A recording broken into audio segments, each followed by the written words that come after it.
memberikan efek warna terhadap makanan. Ada di sini pewarna alami. Nah, kita bahas pewarna alami dulu ya. Ada di sini tabel jenis-jenis pewarna alami.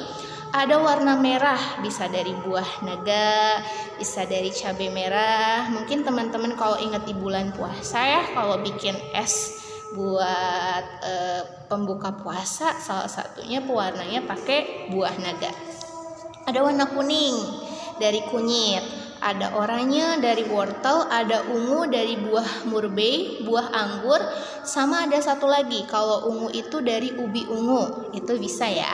Lalu ada warna hijau dari daun pandan, daun suji, bayam juga bisa menghasilkan warna hijau.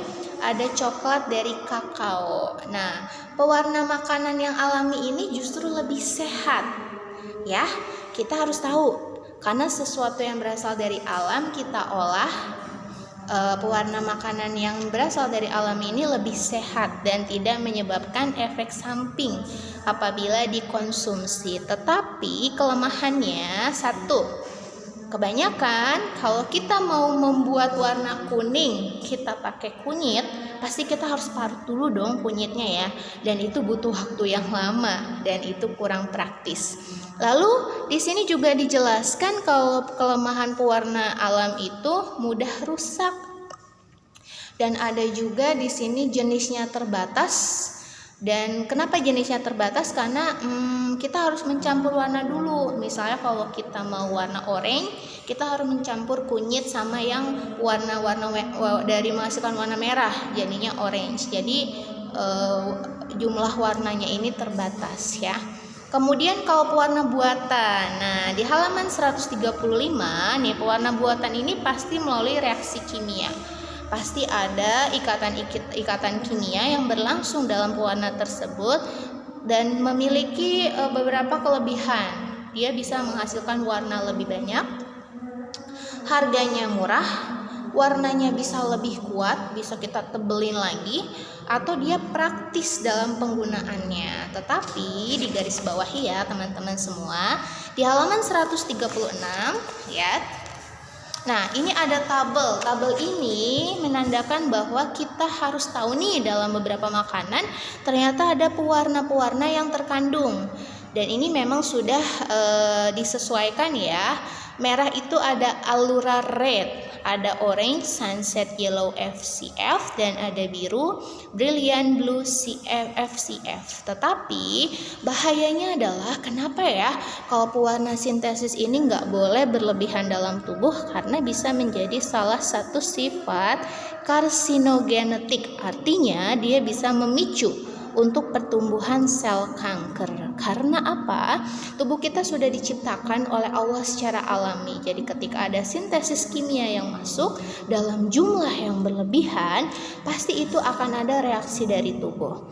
Dan beberapa nih yang harus teman-teman waspadai ya, kalau teman-teman beli makanan, coba tolong cek di sini. Ada yang dilarang oleh BPOM atau sangat tidak boleh nih. Ada warna merah, ada fast red A, lalu ada warna hijau Guinea green B, ada warna hitam black 7984. Ini harus diwaspadai ya, karena itu sangat dilarang dan itu berkaitan dengan pewarna. Lalu kalau kita makan nih, pasti ada rasa yang berpengaruh, salah satunya rasa manis.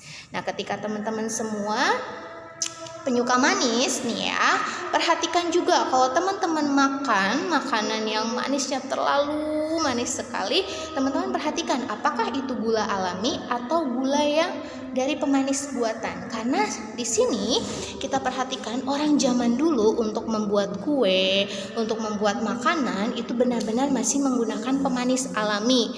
Ada yang dari gula pasir, gula aren, gula lontar, gula kelapa, dan gula bit.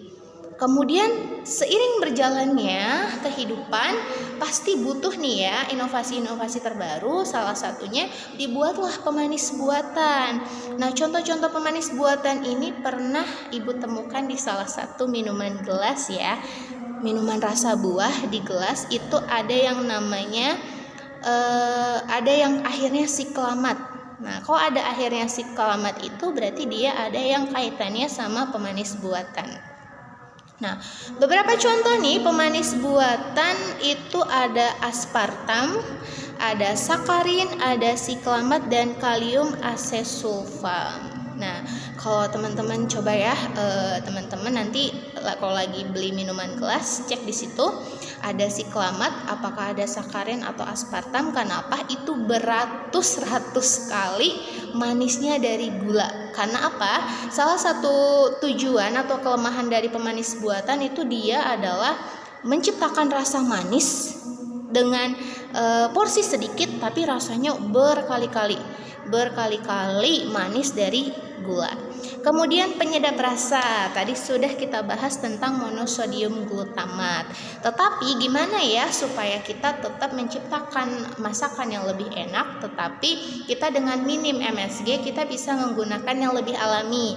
Ada bawang putih ya, kalau ibu lagi tumis bawang putih sama bawang merah kan menyeruak banget ya seisi ruangan. Ada cabai, garam, merica, ada cengkeh, kunyit, ketumbar, dan kayu manis. Kemudian pengawet ya, di halaman 137 bagian bawah nih ada pengawet. Kenapa sih kita harus membutuhkan pengawet? Nih, coba ya logisnya. Kalau teman-teman ini bikin karedok ya, bikin karedok pagi-pagi. Kemudian teman-teman mau gunakan yang masakan karedok pagi untuk siang. Nah, karena itu semuanya bahan alami, itu cepat sekali pembusukan. Karena apa? Ada interaksi antara bahan alami, bahan makanan dengan oksigen atau udara. Jadi cepat sekali mengalami pembusukan. Nah, kalau teman-teman karedok pagi dimakan siang itu rasanya sudah kurang enak ya. Nah, untuk itu banyak sekali nih industri makanan yang menggunakan pengawet. Contohnya ya, ini adalah salah satu biskuit kesukaan ibu.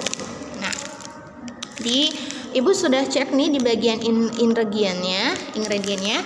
Di sini mengandung pengawet. Karena apa? Kita logis ya. Kalau biskuit ini dia punya expired bertahun-tahun ya. Expirednya itu kisaran 1-2 tahun dari pembuatan, pasti dia menggunakan pengawet. Supaya apa? Supaya dia terjaga kualitas di dalamnya, terjaga kerenyahannya. Kemudian tujuan dari pengawetan itu supaya tidak ada tumbuh bakteri dan jamur, dan bisa digunakan untuk jangka panjang makanan tersebut. Nah, beberapa dari contoh pengawet ini bisa dilihat di halaman 138. Ini tabelnya. Nah, kita lihat di sini yang sering ibu jumpai di nomor 1, asam benzoat, natrium benzoat, dan kalium benzoat. Nah, itu banyak sekali diawetkan untuk makanan ringan, kecap, dan saus. Nah, ketika teman-teman nih suka beli ciki-ciki ya, ciki-ciki kentang, ciki-ciki singkong, coba logis, itu bisa dalam jangka waktu 2 tahun dia bertahan dalam plastik, berarti itu mengandung pengawet. Kemudian teman-teman di sini bisa dilihat di nomor 3, di asam propionat, itu untuk mengawetkan roti dan keju. Lalu ada di nomor 5 ada BHT atau butil hidroksitoluen, itu banyak digunakan untuk mengawetkan minyak, margarin, dan mentega. Lalu kita harus warning ya, harus punya filteran informasi yang banyak. Bagaimana pengawet yang membahayakan?